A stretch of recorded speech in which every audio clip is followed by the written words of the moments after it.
নির্বাচনী প্রচারের দিকে আমাদের নজর রয়েছে। বিধানসভা নির্বাচন সামনে, একদম জমজমাট ভোটের উত্তাপ। তার আগে হাওয়া কেমন জানতে জি24 ঘন্টা পৌঁছে গিয়েছিল ডেকার্স লেনে। কি বললেন সাধারণ মানুষ, শুনি।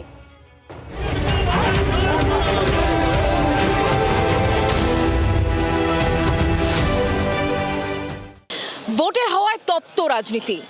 এই অবরোধ, এই অশান্তির আবহ ছেড়ে সুদিন কি ফিরবে সেটা সময় বলবে। তবে তার আগে 23শে এপ্রিল এবং 29শে এপ্রিল সাধারণ মানুষ ভোটের লাইনে সুস্থভাবে স্বাভাবিকভাবে ভোট দিতে পারবে।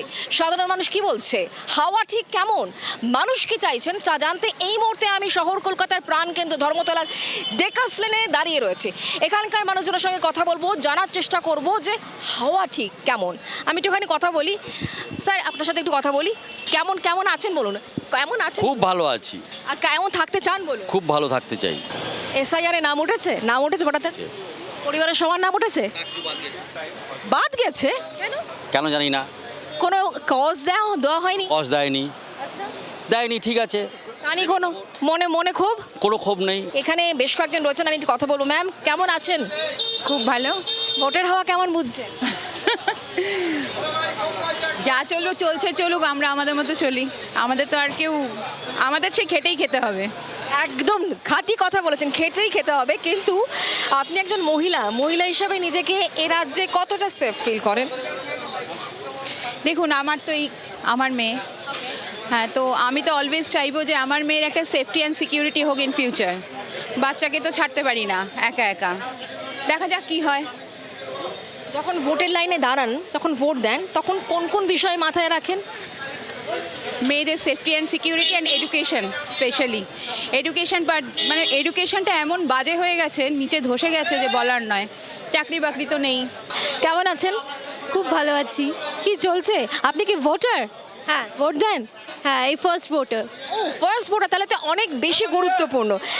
যখন আপনি প্রথম ভোট দেবেন, এবার কি দেখলেন? আপনার চোখ দিয়ে বুঝবো আপনি কি দেখলেন আর কি দেখে আপনি ভোট দেবেন, কি ডিসাইড করছেন এখন মনে মনে? আমি চাকরি চাই, সেটা গভর্নমেন্ট হোক, প্রাইভেট হোক, যে কোনো জায়গায় হোক।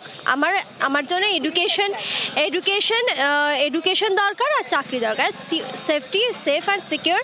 ভাতা চাই না? দেখুন, ভাতা যেটা দিচ্ছে সেটা একটা সাইড, ওটা দিয়ে তো আর সারা জীবন চলবে না। স্পেশাল ইন্টেন্সিভ রিভিশনটা কি আমাদের ভারতবর্ষের জন্য দরকার ছিল, রাজ্যের জন্য দরকার ছিল বলে মনে হয়? কিছু কিছু ক্ষেত্রে যখন সরকার কোনো কাজ করে, আমার মনে হয় দরকার আছে বলেই কাজ করে।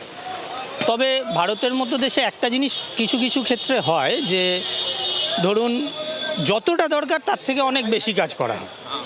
প্রয়োজনের তুলনায় বেশি তথ্য হয়তো নিয়ে নেওয়া হলো, পরবর্তীকালে হয়তো কাজে লাগবে, এরকম কোনো ব্যাপার হয়তো হলেও হতে পারে। বেশ ট্রিকি, মানে বেশ ট্রিকি চালে, হালকা চালে অনেক বড় কথা কিন্তু বলে দিয়েছেন। আপনার সাথে একটু কথা বলি।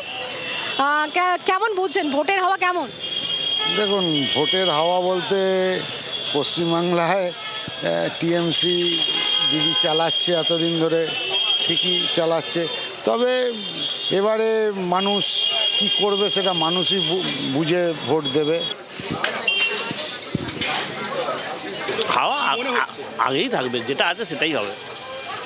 আপনি বলুন, কি বুঝছেন? মনে হচ্ছে যেটা আছে সেটাই থাকবে, কিন্তু এসআইয়ের মাধ্যমে একটা চেষ্টা করছে ভোট কেটে দিয়ে যদি অল্প মার্জিনেরগুলো জিতে নেওয়া যায়, একটা চেষ্টা চলছে, তবে মনে হচ্ছে সেটা সফল হবে না।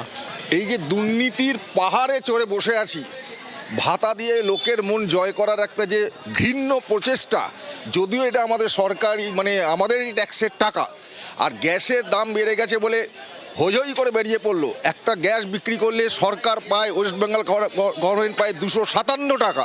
তো সেখান থেকে 100 টাকা উনি ভর্তুকি দিতে পারেন না, তা দেবে না। শুধু ভোটের রাজনীতি। এসআইআর থেকে শুরু করে অনুপ্রবেশকারী, ডেমোগ্রাফি চেঞ্জ, এর সমস্ত শব্দগুলো এই মুহূর্তে পশ্চিমবঙ্গের ভোট আবহে ঘুরে বেড়াচ্ছে। সাধারণ মানুষ ডিসাইড করবেন তারা কি চাইছেন, তারা কাকে চাইছেন, আর তার জন্য অপেক্ষা করতে হবে আগামী মাসের 4 তারিখ পর্যন্ত। ততদিন পর্যন্ত আপনি অবশ্যই দেখতে থাকুন জি24 ঘন্টা। আজকে হাওয়া কামানের সফর এখানে শেষ করছি। ক্যামেরায় ফেলিক্সের সঙ্গে শুক্লা, জি24 ঘন্টা।